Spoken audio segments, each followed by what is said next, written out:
मेला रितेश देशमुखचा राजा शिवाजी चित्रपट प्रदर्शित होताच 48 तासात सगळे रेकॉर्ड मोडले. या सिनेमाची वाट गेल्या 10 वर्षांपासून लोक पाहत होते. त्याचा ट्रेलर आला तेव्हा लई चर्चा झाली होती. कोणी म्हटलं छत्रपती शिवाजी महाराजांच्या भूमिकेत रितेश बरोबर दिसत नाही, तर काही लोक राजा शिवाजी एकेरी नाव घेऊन अपमान झालाय म्हणून कोर्टात गेले होते. पण कोर्टाने केस रद्द केल्यानंतर पिक्चर रिलीज झाला. 48 तासात सगळ्यात मोठा रेकॉर्ड मोडला आहे. लोकांना वाटत होतं थोडाफार चालेल, पण जेव्हा याच्या ॲडव्हान्स बुकिंगचा आणि झालेल्या कलेक्शनचा आकडा समोर आला तेव्हा बॉलिवूड हॉलिवूडच्या निर्मात्यांच्या देखील डोळे पांढरे झाले. अजून एक हप्ताही या चित्रपटाला झाला नाही आणि फारसे सिनेमागृह देखील याला मिळाले नाहीयेत. पण इतक्या अडचणींमध्ये देखील या सिनेमाने रेकॉर्ड मोडला, ज्याला कारण ठरला एक सीन. त्याच्यामध्ये एक असा सीन आहे की या सीनमुळेच या पिक्चरने सगळे रेकॉर्ड धुळीस मिळवले. जेव्हा पिक्चर सुरू झाला तेव्हा सुरुवातीच्या 15 मिनिटांत लोकांना वाटलं की खरंच हा पिक्चर खूप खराब आहे. जे ट्रेलरमध्ये दाखवलं गेलं अगदी तसंच आहे. पण 16व्या मिनिटानंतर पिक्चरने अशी काही पलटी मारली की अख्खा सिनेमा हॉल शिट्ट्या आणि घोषणांचा पाऊस पडू लागला. पहिल्या दिवशी फक्त लोक सिनेमा आहे म्हणून गेले होते, पण आज त्या एका सीनमुळे सिनेमा हॉलच्या बाहेर रांगा लागल्यात. ट्रेलर पाहिल्यावर लोकांनी म्हटले होते की हे पिक्चर एवढा खास नसेल, पण जेव्हा पिक्चर सुरू झाला मग शेवट होईपर्यंत सगळे प्रेक्षक जागीवर स्थिर होते. पण मध्यंतर झाल्यानंतर एक सीन होता. तो सीन पाहून अख्ख्या थिएटरमध्ये जय भवानी जय शिवाजीचा उल्लेख झाला, जल्लोष झाला. नुसतं रितेश भाऊच नाही तर सलमान खान, संजू बाबा, अभिषेक बच्चन आणि विद्या बालन यांसारख्या बड्या कलाकारांनी अशा काही भूमिका वठवल्यात की सध्या सोशल मीडियावर फक्त राजा शिवाजी याच नावाची हवा आहे. अगदी काही तासातच या सिनेमानं नक्की कितीची कमाई केली आणि नेमकं 15 मिनिटांनंतर असं काय घडलं की चित्रपट सुपरहिट झाला? काय आहेत या सिनेमाच्या चांगल्या आणि वाईट गोष्टी? तो असा कोणता सीन आहे की ज्यामुळे या चित्रपटाने सगळे विक्रम मोडीत काढले? चला तर मग बघूया या चित्रपटाचा हा सविस्तर रिपोर्ट. रितेश देशमुखचा राजा शिवाजी हा चित्रपट 1 मे म्हणजे आपल्या महाराष्ट्र दिनाचं औचित्य साधून प्रदर्शित झाला आणि या चित्रपटाने काही तासातच इतिहास रचला. याला मुख्य कारण ठरला तो एक खास सीन जो ट्रेलरमध्ये लपवून ठेवला होता, पण पिक्चरमध्ये पाहून पब्लिक वेडं झालं. बाहुबली आणि पुष्पासारख्या मोठ्या सिनेमांचे रेकॉर्ड या चित्रपटानं मोडीत काढलेत. सिनेमाची सुरुवात होते ती एका गडद काळोख्या रात्रीनं. साल 1629चा आहे. सह्याद्रीच्या दऱ्याखोऱ्यात रक्ताचा सडा पडलेला दिसतोय. पहिल्या 10 मिनिटातच दिग्दर्शक म्हणून रितेशने प्रेक्षकांना खुर्चीत खिळवून ठेवलंय.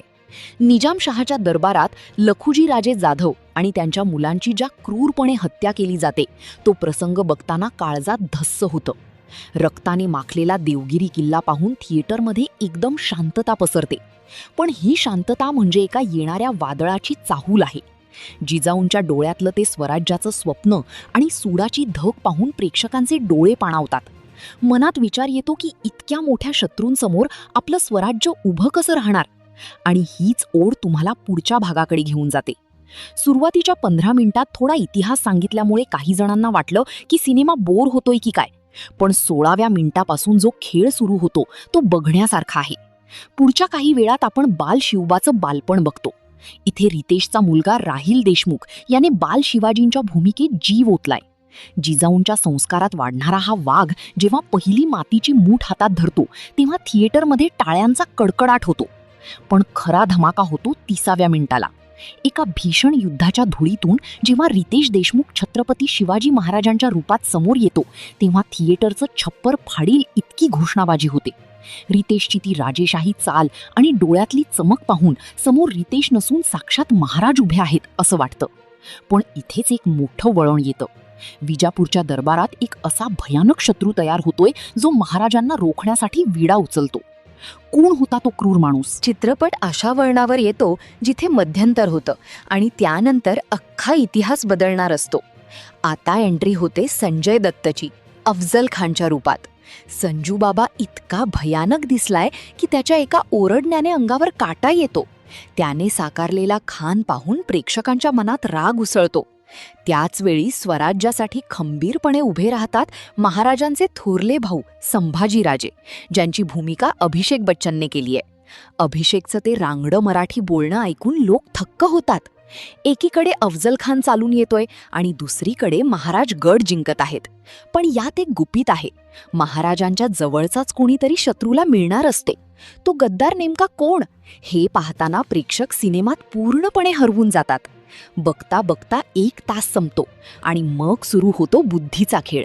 विद्या बालन म्हणजेच बडी बेगम अशी काही चाल खेळते की वाटतं स्वराज्य धोक्यात येईल. पण त्याच वेळी जिनेलिया देशमुख महाराणी सईबाईंच्या रूपात पडद्यावर येते. रितेश आणि जिनेलियाचे संवाद इतके मनाला भिडतात की डोळ्यात पाणी येतं.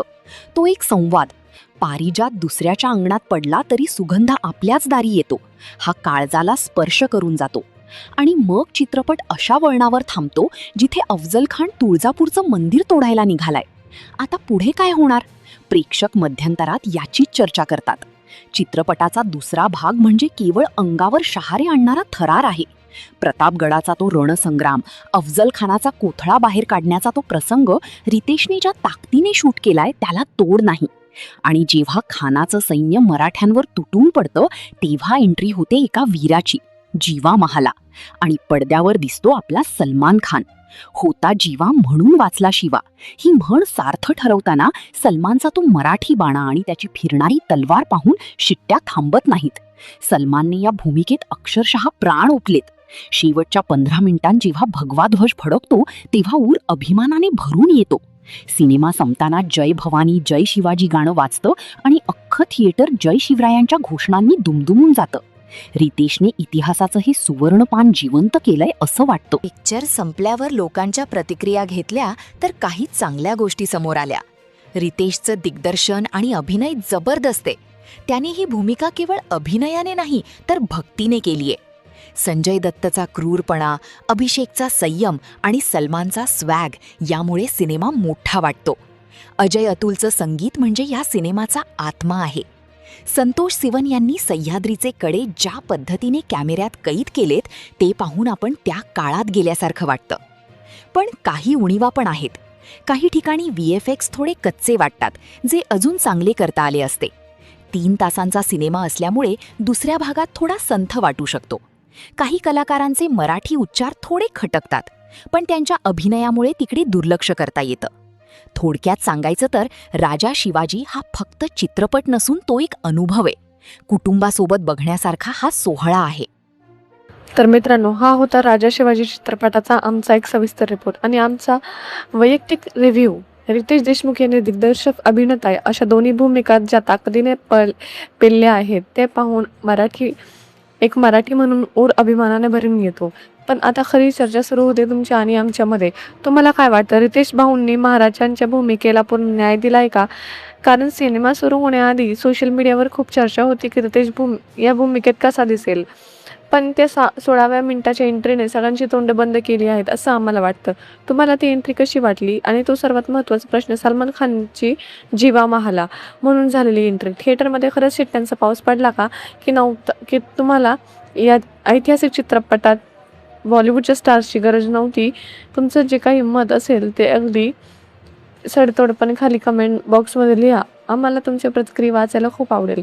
आता एक खास गोष्ट, आपण अनेकदा दक्षिणात्य चित्रपटाचं कौतुक करतो, त्यांच्या भव्यतेबद्दल बोलतो, पण राजा शिवाजीच्या निमित्ताने मराठी सिनेमाने दाखवून दिलं की जर बजेट आणि विजन एकत्र आलं तर आपण हॉलिवूडलाही टक्कर देऊ शकतो. संतोष सिवन यांची सिनेमॅटोग्राफी आणि अजय अतुलचं गाणं, अंगावर शहारे आणणारं संगीत, यावर तुमचं काय मत आहे? कोणत्या गाण्याने तुम्हाला सगळ्यात जास्त भारावून टाकलं? मित्रांनो, यूट्यूबवर सध्या खूप व्हिडिओ येत आहे, पण आमचा हा रिपोर्ट तुम्हाला कसा वाटला हे सांगायला विसरू नका. जर कमेंट तुम्हाला आम्हाला सगळ्यात जास्त तर्कसंगत भारी वाटेल त्या कमेंटला आम्ही स्वतः पिन करू आणि पुढच्या व्हिडिओमध्ये तुमचं नाव घेऊन नाव घेऊ. त्यामुळे तुम्ही कमेंट करायला अजिबात विसरू नका. जाता जाता एक छोटीशी पण मनापासून विनंती, मराठी चित्रसृष्टीला तुमच्या पाठिंब्याची गरज आहे. जर तुम्हाला हा व्हिडिओ माहितीपूर्ण वाटला असेल याला लाईक नक्की करा. तुमच्या एका लाईकने हा व्हिडिओ जास्तीत जास्त लोकांपर्यंत पोहोचायला मदत होईल.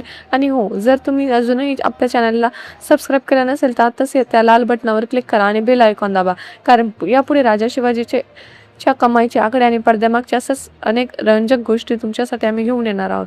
हा व्हिडिओ तुमच्या व्हॉट्सअप ग्रुपवर आणि मित्रांना नक्की शेअर करा, जेणेकरून यात त्यांनाही या ऐतिहासिक सोहळ्याची माहिती मिळेल. चला तर मग भेटूया पुढच्या एका नवीन आणि धमाकेदार व्हिडिओमध्ये. तोपर्यंत पाहत राहा तुमचं आमचं आवडतं चॅनल जय जिजाऊ जय शिवराय.